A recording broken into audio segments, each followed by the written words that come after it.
Ladies and gentlemen, in a world filled with noise where everyone is speaking but few are truly listening, we must ask ourselves, are we sharing our burdens in the right place, or are we simply scattering them in search of sympathy? Now, hear me when I say this. Every one of us carries something. A heartache, a disappointment, a frustration. But not every ear that hears your pain is equipped to carry your healing. Not every person you open up to has the heart to understand, the wisdom to help, or the love to guide you through. Too often we hand out pieces of our struggle like confetti, hoping someone will pick them up and piece us back together. But the truth is, most people don't want to hear your problems. They're too busy wrestling with their own. Let me be clear. I am not saying we should suffer in silence. I am saying we should be wise about where we place our pain. There is a difference between seeking help and seeking attention. One brings healing, the other only prolongs the wound. Not every listener is a healer. Sometimes we assume that just because someone is willing to lend an ear, they're capable of understanding the depth of what we're going through. But the truth is, there are people who will listen out of curiosity, not compassion. They may hear your words, but they won't feel your pain. They may nod their heads, but in their hearts, they've already moved on.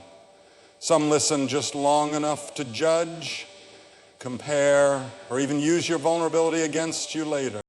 The danger in assuming every listener is a healer is that we begin to depend on people who were never meant to carry our emotional weight. We give them access to our wounds, thinking they'll apply balm, when in reality they may pour in salt. And when we don't feel better, we blame ourselves, thinking maybe we talked too much, maybe we're too sensitive, maybe the problem is us. But no, the issue isn't that you're too broken. The issue is that you trusted someone who wasn't called to build you back up. Healing is a sacred process. Your heart is sacred. Your struggles, your questions, your battles, they aren't just stories to be passed around like gossip in the wind. They are the sacred work of your soul unfolding. And that means you can't share them with just anyone. Discernment is the ability to see beyond appearances, to know when a smile hides indifference, and when a gentle voice carries true compassion. It's knowing that not everyone who seems kind is trustworthy, and not everyone who's available is wise. Be discerning with your words. Don't tell deep truths to shallow minds. Don't hand out pieces of your soul to people who haven't earned the right to hold them. Just because someone asks doesn't mean they deserve to know. Just because they listen doesn't mean they understand. This isn't about being secretive. It's about being wise. Even Jesus didn't reveal himself to everyone at once. He spoke in parables to the crowds, but shared his heart with a chosen few. Why? Because revelation requires relationship, and trust must be tested before it's granted. There's a difference between wanting to be seen and wanting to be understood. One feeds the ego, the other heals the soul. Attention is loud, it craves eyes, applause, validation. It's quick to speak, eager to perform. But understanding is quiet. It listens more than it talks. It doesn't care how many people are watching, it only cares whether someone truly gets it. When we're hurting, it's tempting to reach for attention, to post, to vent, to tell everyone what we're going through, hoping someone, anyone, will notice. But attention is a temporary fix. It soothes the surface while the storm still rages underneath. People may like your pain, but that doesn't mean they can help you through it. Understanding, on the other hand, might come from just one person, one soul who sees behind your words, hears what you're not saying, and sits with you in the silence without trying to fix you. That's rare, that's sacred, and that's what actually heals. We live in a world that rarely shows the full picture. The smile you see on someone's face might be covering a heart that cried itself to sleep last night. The coworker who seems distant could be holding back the weight of a family crisis. The friend who hasn't called back may be trying to hold their world together with shaking hands. Everyone is going through something. Everyone is carrying a load you may never see. And that's why sometimes when you pour your heart out expecting comfort, all you get in return is silence. Not because they don't care, but because they're already drowning in their own storm. It's not that people are cold, it's that life is heavy. And when two people meet, one hurting, one barely holding on, it's hard to exchange healing when both are running on empty. That's why it's so important to not take it personally when others can't be what you need. They're not rejecting you, they're just fighting battles of their own, battles they might never speak of. There comes a point when human words aren't enough, when advice falls short, when comfort fades, when even the kindest soul can't touch the depth of what you feel. That's when you stop looking outward and start looking upward. People are limited. Even the most loving friend can only hold your hand so far. Their strength runs out, their time gets stretched, their understanding has a ceiling, but there is a higher source, one who doesn't grow weary, who doesn't get overwhelmed, and who never stops listening. When you take your problems to a higher source, when you bring your heart, your pain, your confusion into prayer, something changes. Maybe not your situation right away, but definitely your spirit. You stop trying to control the outcome, and you start learning how to trust through the process. Because sometimes the answer isn't found in what others say, it's found in the stillness. When you finally release what you've been holding too tightly. In a world that shouts, silence is a rare kind of strength. We're taught to speak up, to let it out, to say everything we feel, and there's a time for that. But there's also a time to be still, a time when your silence speaks louder than your words ever could. Silence doesn't mean weakness, it means discipline. It means choosing not to react out of emotion, but to respond out of wisdom. Or sometimes not respond at all, because not everything deserves your energy. Not every insult needs a reply.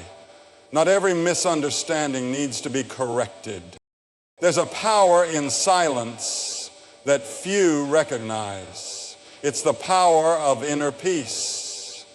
When you're truly at peace, you don't need to prove anything. You don't need to defend your pain, justify your actions, or explain yourself to people committed to misunderstanding you.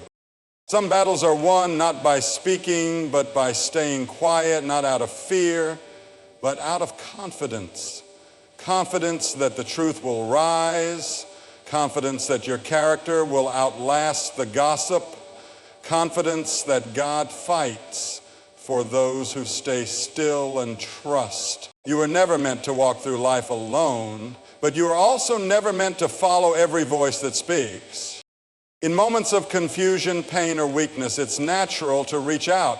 But hear this, not every voice is wise, and not every opinion is counsel. Some will speak from their pain, not from truth. Some will advise based on emotion, not discernment, and others, though well-meaning, simply don't have the depth to guide you through what they've never faced themselves. That's why you must be careful who you let pour into you, because when your soul is vulnerable, even small words carry great weight. The wrong advice at the wrong time can derail a destiny, but the right word from the right voice can unlock peace, direction, and healing. Wise counsel doesn't just tell you what you want to hear, it tells you what you need to hear. It doesn't feed your ego, it feeds your growth. It won't just take your side, it will guide your steps. Your struggles are not scraps to be thrown into the wind. They are sacred, and when something is sacred, you don't hand it to just anyone. Too often we scatter our pain everywhere, in group chats, in casual conversations, in comments and captions, hoping someone will help us feel seen. But the truth is, the more places you take your struggle, the more diluted your healing becomes. When you scatter your pain, you open the door for confusion. One person tells you to move on. Another tells you to fight harder. Someone else tells you to give up entirely. Now you're left with a dozen voices and no direction. It's not because your struggle is too much, it's because it was never meant to be shared that wide. Not everyone is a safe place. Not every space is a healing space. When you treat your battles like public property, you risk cheapening what should be processed with intention, care, and wisdom. Some things should be wrestled with in private, in prayer, or with one trusted voice, not the crowd. We spend so much of our lives searching for external solutions, waiting for someone to change, for circumstances to shift, for things to finally line up. But here's a truth that changes everything. True peace doesn't come from what happens around you. It comes from what's happening inside of you. External peace is temporary. It's dependent on the people, places, and things around us. But internal peace, that's a choice. It's a decision to be still even when life is in chaos. It's the calm in your spirit when the storm rages around you. It's knowing that even if everything else falls apart, you have an anchor deep within. When you look to people for peace, you'll always be left wanting. People will disappoint you. They'll let you down. They'll change. But when you look within, when you turn to the source of your true strength, you find a peace that doesn't waver, a peace that doesn't depend on what's happening outside of you. That peace comes when you stop fighting against what you can't control and start trusting in what you can.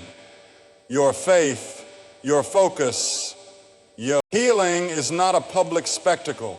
It is deeply personal, a quiet journey that unfolds within you, often unseen by others. You don't need to explain every step, nor do you need the applause of a crowd to validate your progress. What you go through, the pain, the process, the progress, is yours to own. It's unique to you, and no one can walk your path exactly as you do.